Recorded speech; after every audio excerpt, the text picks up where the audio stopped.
आपकी ही बात को आगे बढ़ाता हूँ और मैं ये कहना चाहता हूँ कि अब हमारा जो विजिबल फ्रंट है उसको हमें स्ट्रॉन्ग करना है। हमारा सोचना जी। ये है कि जहाँ पे भी हम जा सकते हैं एक लेटर पैड बना के हम उनको अप्रोच करें कि उसका एक ड्राफ्ट भी मैं सोच रहा हूँ कि कल वल बनाऊँगा, उसी को मॉडिफाई जी हाँ जी। करके आप जो है ना उसको पहुँच सकते हैं कि भाई आज की ये समस्याएं हैं। हम हमारे डीजी साहब जो है आपके स्टूडेंट से मुखातिब होकर उनको मोटिवेट करेंगे और हाँ जी। पहले जो है टीचर से बुलवाइए या जिससे वो जनरल जो बात कहना चाहते हो वो कहेंगे, क्योंकि उन्हें मॉडल के बारे में तो नहीं मालूम होगा तो ज़रूरत भी नहीं है। पहले वो जनरल बात कहेंगे, धन्यवाद के समय पर वो स्पेसिफिक बात कह पाएंगे। फिर आप ब्रीफ करिए, फिर एक या दो वीडियो छांट के रखिए, उन्हें देखिए और उसके बाद डिस्कोर्स करना करिए और फिर क्वेश्चन आंसर सेशन होगा और क्वेश्चन आंसर सेशन के लेवल पे मैं सामने आके फिर जवाब दूंगा। तो उससे उन्हें जो जी। है सीधे जवाब मिलेंगे और हमारा ये प्रसार जो है ना बहुत तेज़ी से होगा, क्योंकि वो बच्चे अपने घर वालों को जोड़ेंगे और जो चैन हम बढ़ाना चाहते हैं वो हम फुर्ती से बढ़ा पाएंगे। दूसरा जो है, संजय सेवाल ने कल जो दिल्ली की बैठक की थी वो बहुत अच्छी रही और मैंने ये पाया कि वहाँ के हर व्यक्ति के दिमाग में बहुत बड़ा कष्ट है। वह छोटा सा एरिया क्राइम से बिल्कुल भरा पड़ा हुआ है। छोटे छोटे बच्चे क्राइम कर रहे हैं, लोग बाग ड्रग्स का इस्तेमाल कर रहे हैं, लोग बाग छोटे छोटे बच्चे चाकू लेके जा रहे हैं और वो छुरा घोंप दे रहे हैं और किसी का मोबाइल चुरा ले रहे हैं। वहाँ पर चारों तरफ असुरक्षा का माहौल है। मुझे हर व्यक्ति के चेहरे पर एक कष्ट दिखाई दिया है और जब मैंने तभी कहा कि हम यहाँ पर एक कार्यालय खोल के आपके आवेदन लेके, और फिर मैंने इमीडिएटली संजय सेवाल को ब्रीफ किया कैसे करना है उसको। और सुबह मुझे ईशा त्रिपाठी जी का भी फ़ोन आया था, मैंने उसको भी उनको भी ब्रीफ किया है। ये सभी ब्रीफिंग जो है मेरे ख्याल से कल तक अपलोड हो जाएंगी तो आप लोग उसे सुन पाएंगे। उसका जी। निचोड़ केवल यही है कि एक तो हम विद्यार्थियों के पास पहुँचें, दूसरा हम इन जगहों पे पहुँचें जिसको हम स्लम एरिया कहते हैं या जहाँ पर गरीब तबके के लोग रहते हैं, क्योंकि इन गरीब तबके के लोगों में ही वो व्यवसाय करने वाले हैं जो छोटे छोटे व्यवसाय कर रहे हैं, चाहे वो हाथ ठेले का हो, चाहे वो फड़ बिछा के व्यवसाय करने का हो या टैक्सी चलाने का हो या ट्रक चलाने का हो।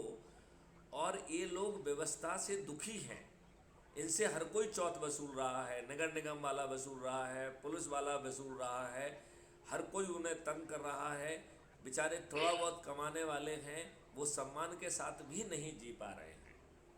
तो हम आज जो है, आज के जो हमारे पास टूल्स हैं, उन टूल्स के तहत हम उनको मदद करेंगे और आगे चल के तो जो है ये व्यवस्था ही बदल जाएगी। ये पूरी व्यवस्था बदल जाएगी 21 लक्षों के तहत, बड़ी आसानी से बदलेगी। क्योंकि इन मोटी खाल के लोगों से निवेदन करना अपनी एनर्जी खर्च करना है, क्योंकि ये भी असहाय प्राणी हैं। इन कठपुतलियों की भी किसी दूसरे के इशारे पे चल रही हैं और ये अभी मैं समझने की कोशिश कर रही हूँ कि वो किसके इशारे पे हैं, पूंजीपतियों के इशारे पे हैं या इन कठपुतलियों की जो है इशारे कहीं विदेश से आ रहे हैं। मैं ठीक ढंग से समझ नहीं पा रहा हूँ। अभी मैं इसमें चिंतनरत हूँ।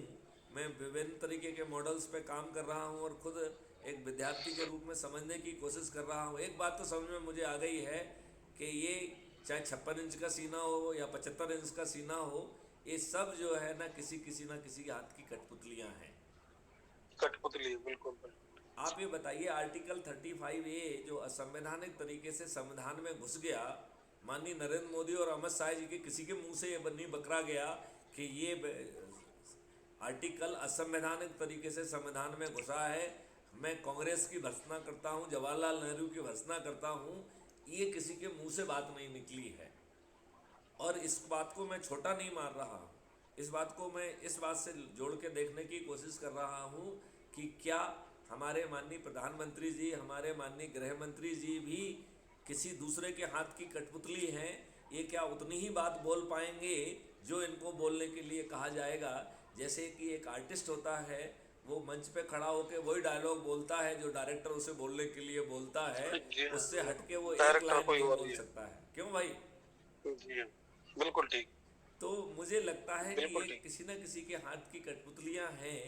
इनमें से एक व्यक्ति भी देखिए, हमारे माननीय नरेंद्र मोदी जी ने लाल किले की तासीर से जो है 5 प्रणों लिए थे पिछली बार 15 अगस्त 2022 को, जिसका जी हाँ। दूसरा प्रण था गुलामी के हर अंश से मुक्ति। मैं माननीय नरेंद्र मोदी जी से पूछता हूँ कि गुलामों के नियम जो हमारे ऊपर थोपे हुए हैं, जिन्होंने हमको तोड़ के रख दिया है, जो हमको अपमानित करते हैं, उत्पीड़ित करते हैं, हमें प्रक्रिया में उलझा के रखते हैं और हमें न्याय नहीं मिलता है, क्या माननीय प्रधानमंत्री को इसमें गुलामी की बदबू या सड़ांध नहीं आती है? मेरी नाक में तो सड़ांध से मेरी नाक आना सड़ गई चाहिए। है। मुझे लज्जा आती है। मुझे लज्जा आती है जब माननीय प्रधानमंत्री जी ये जवाब देते हैं कि पीएम केयर फंड जो एक निजी फंड है और उसकी कोई जानकारी वो नहीं देना चाहते हैं। मुझे लज्जा आती है जब डीमोनेटाइजेशन किया जाता है और मैथिली शरण गुप्त जैसा छोटा सा डीजी रैंक का ऑफिसर उनको पत्र लिखता है और 18 सुझाव देता है, जिसमें 4 सुझाव बहुत महत्वपूर्ण थे, जो मैं दोबारा रिपीट करता हूँ कि जब आपने 90% से अधिक अकाउंट जो है जनधन योजना के तहत खोल दिए हैं, तो अधिकारियों की टीम घर घर भेज दीजिए, जो बचे हुए अकाउंट है घर जाके खोल दीजिए। दूसरा, उसमें सलाह था कि क्रेडिट कार्ड डेबिट कार्ड को मास में प्रिंट कराइए, हर अकाउंट धारी के घर में जो है ना क्रेडिट कार्ड और डेबिट कार्ड जो है ना डिलीवर कर दीजिए। तीसरा था कि अधिक जगहों पे जो है ना पीओएस मशीन लगा दी जाए और मोबाइल एटीएम के माध्यम से लोगों को जो 4,000 हैं वो भी उनके घर पे मिल जाए, तो ना भीड़ होगी ना ये दिक्कत होगी। और कितनी दुष्ट व्यवस्था है कि जहां हम 4,000 के लिए लाइन लगाए हुए थे, वहाँ दुष्ट लोगों के पास 4 करोड़ और 40 करोड़ जब्त हो रहा था। तो माननीय नरेंद्र मोदी जी का 56 इंच का सीना क्या कर रहा था उसमें? और ये भी एक लज्जा का विषय है कि चाहे सुप्रीम कोर्ट 4-1 के निर्णय से हमारे निर्णय लेने की क्षमता कहे कि हमको निर्णय लेने का अधिकार है, मैं तो कह रहा हूँ मेरे माननीय प्रधानमंत्री जी के पास सभी अधिकार हैं। ऐसा कोई अधिकार नहीं है जो हमारे प्रधानमंत्री निर्णय ना ले सके, लेकिन निर्णय की बुद्धिमत्ता के बारे में भी तो चर्चा करना चाहिए। जिस उद्देश्य से आपने डिमोनेटाइजेशन किया, वो डिमोनेटाइजेशन के उद्देश्य कहाँ गए? आपने जितना जो है ना पेपर, जितना करेंसी जो है ना सर्कुलेशन में था, उससे ज़्यादा पैसा आ गया है। इसका मतलब है आपके सिस्टम ने काउंटरफिएट करेंसी भी स्वीकार की है। इस बात के लिए माननीय सर जो नरेंद्र मोदी जी जवाब देंगे? हमारे जो है ना सर सालिग्राम जी कुछ कहना चाह रहे हैं। सर ये आप जो बोल रहे हैं वो हिडन एजेंडा जो उनका था वो पूरा हो गया। आप जो बोल रहे हैं वो प्रैक्टिकल एजेंडे की बात कर रहे हैं। उनका हिडन एजेंडा था 2022 का चुनाव जीतना, यूपी का 17 का चुनाव जीतना, वो उन्होंने जीत लिया था। 19 का तो चुनाव ये जीतना वो इस उन्होंने जीत लिया था। एक मिनट सर, तो ये जो हम बात करते हैं वो आगे की बात करते हैं, हाथी के दांत दिखाने के और खाने के और हैं। ये केवल जो आपने पहले ही बोला हुआ है कि हमारा चाहे प्रधानमंत्री हो, चाहे गृह मंत्री हो, चाहे कोई भी हो, वो किसी और के इशारे पे काम करता है। तो सबसे बड़ी बात तो ये है कि हम उनको अपना दिमाग भी तो चलाना है। उनका कोई इशारेदार और ही बैठा है, जिस तरह से इशारे करते हैं वो हमारी सरकार चल रही है। तो हम अपनी डायरेक्ट एजेंडे की बात करते हैं जो हमें दिखाई देता है, या आपकी बात वो क्यों मानेंगे? नहीं, मैं उनसे कुछ आप बनवा तो नहीं चाह इसको रहा सुधार की हूँ, बात। मैं तो उनको सिर्फ आईना दिखा रहा हूँ। मैंने तो ये कह ही दिया है कि ना मैं कोई पिटीशन लगाऊंगा, ना मैं किसी अथॉरिटी को कुछ लिखूंगा। मैंने तो लिखना ही बंद कर दिया है। 2020 सितंबर को मैंने आखिरी बार लिखा था, जिसमें मैंने कानून का ड्राफ्ट उनको भेजा था। अब मैंने ये बात, जब मैंने ठीक। 2021 को मुझे ये बात समझ में आई कि जो राजनेता अपराधियों को ही टिकट देते हों, उनसे बिल्कुल ये बात बिल्कुल। मानना कि वो अपराध मुक्त भारत को ज़मीन पर उतरने देंगे, ये एक बचपने से अधिक नहीं है।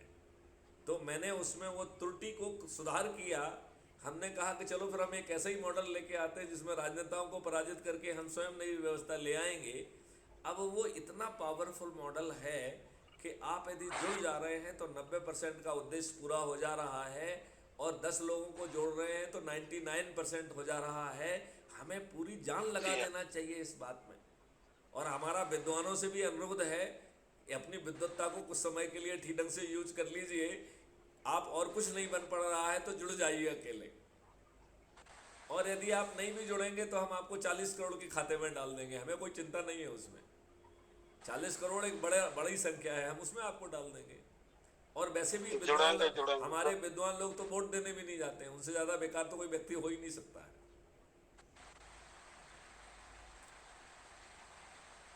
नहीं, हमें सभी को जोड़ना है, सभी जुड़ेंगे, ये उम्मीद पर चलेंगे सर। नहीं, हमें विद्वानों को बार बार इस बात को लेके कहना पड़ेगा कि जागिए जागिए जागिए।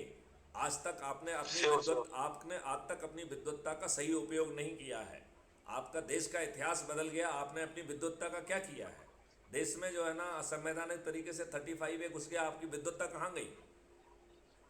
इस देश के राजनेताओं ने कानून जो है ना संविधान की भावना के विपरीत बनाया, आपकी विद्वत्ता कहाँ गई? आपके जो संविधान के दिशा निर्देश है उनका पालन नहीं किया गया, उनके विरुद्ध कार्रवाई की गई, आपकी विद्वत्ता कहाँ गई? ये आपकी पदी जिम्मेवारी थी।